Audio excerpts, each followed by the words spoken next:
Hi,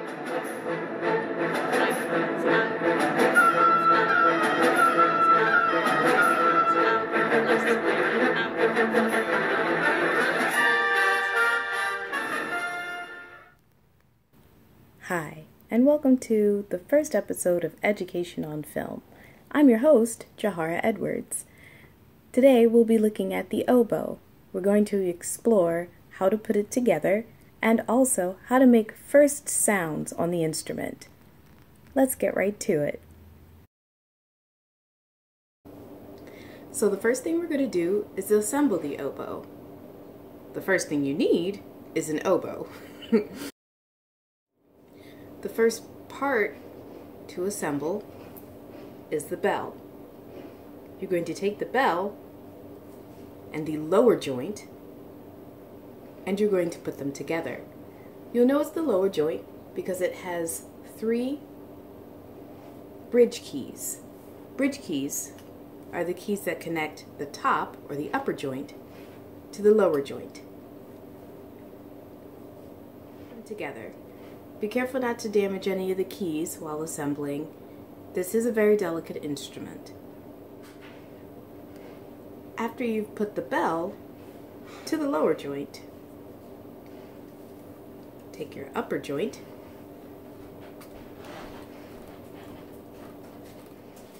make sure that your bridge keys are all connecting. As I said before, you have 3 of them. So you want to make sure that they all connect. Again, make sure that you aren't damaging any of the instrument as you're assembling it. Sometimes it can be hard, especially if it's a new instrument. This is an oboe reed. Now you can't quite see it, so I'll put it a little closer. Oboe reed.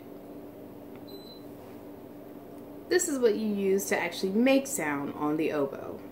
The first thing you need to do for your oboe reed is soak it in water.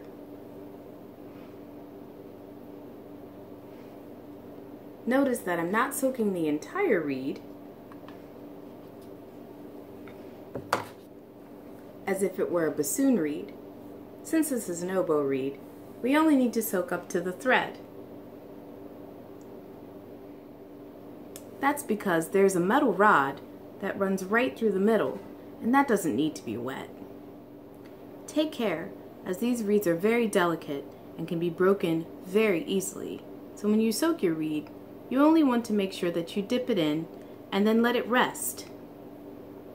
That way, it can soak up the water while you're assembling your oboe. The next thing we need to do with this reed, after we let it soak, is to actually make sure that it is a functioning reed. And in order to do that, we need to do something called crowing.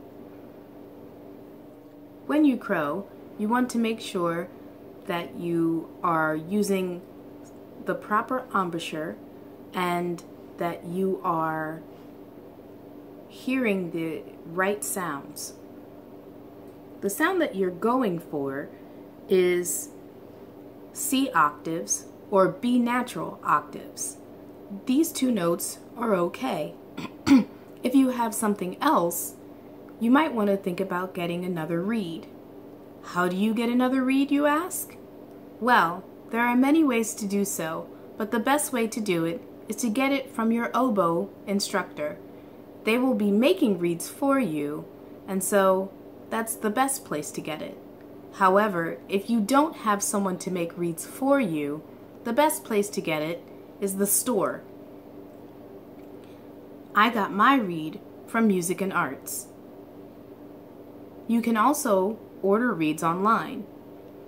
Be careful, as sometimes they can be bad reeds, so you will have to go through the crowing process for each reed that you have to make sure that the reed's integrity is still sound.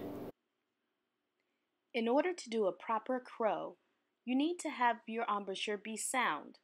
First, put your bottom lip up against the yarn. The reed should be right up against it. Second, roll your bottom lip in to the reed. Your top lip needs to meet your bottom lip after that. Even pressure needs to be around all of the reed. Let's look at it from a different angle. Reed on bottom lip.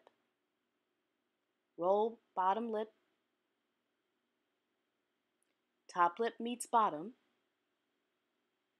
Even pressure around all of the reed. Now you're ready to crow.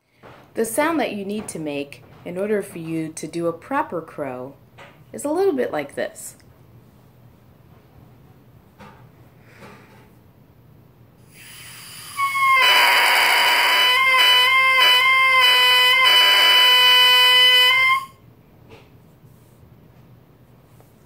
It can sound obnoxious, but it's worth it.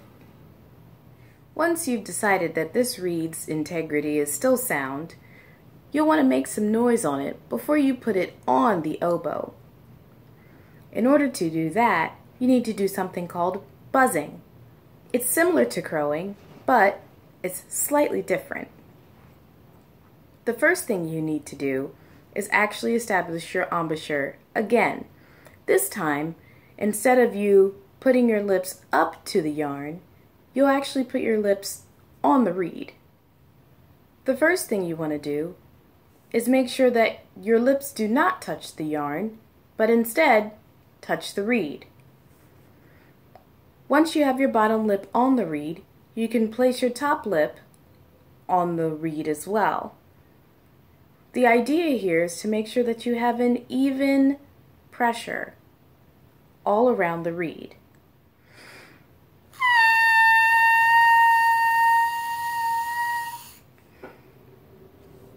Ideally, you will be able to get several notes out of this one reed.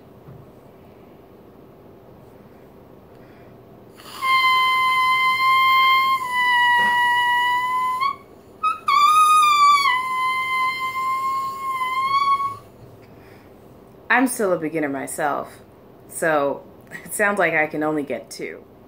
Once again, you put your bottom lip up to the reed, roll in, top lip down, and you're ready to begin buzzing.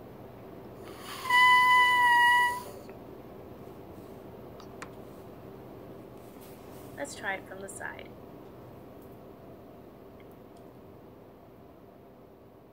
Bottom lip, roll in, top,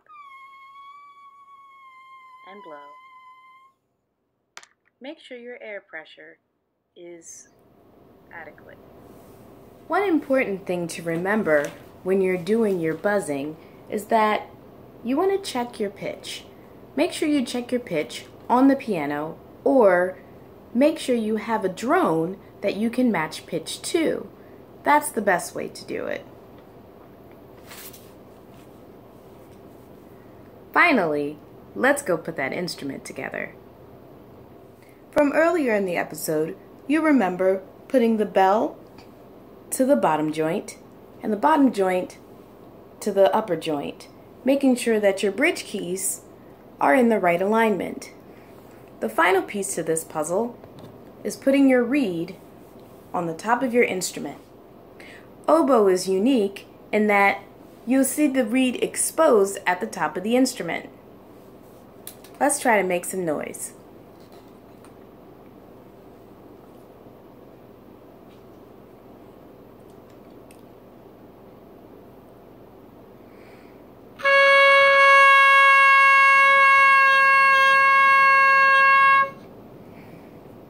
Not too bad for a beginner. Let's go over some basics though. When playing the oboe properly, you want to make sure that your body is aligned. This way you'll get the maximum air out of playing the instrument. You'll need to use more air than you think you will for playing an oboe, as there is a backlash when you start to blow air through the instrument. Airspeed is key. If you go too slow, you'll have the instrument not sound at all. If you go too fast, you might get something high and loud that you don't want.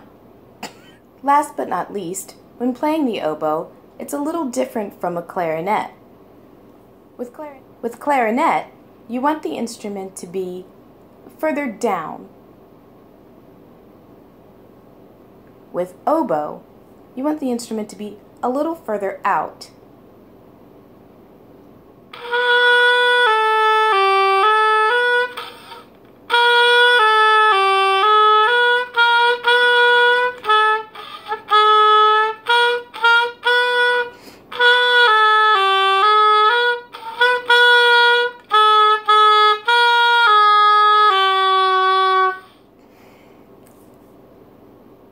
Let's try hot cross buns.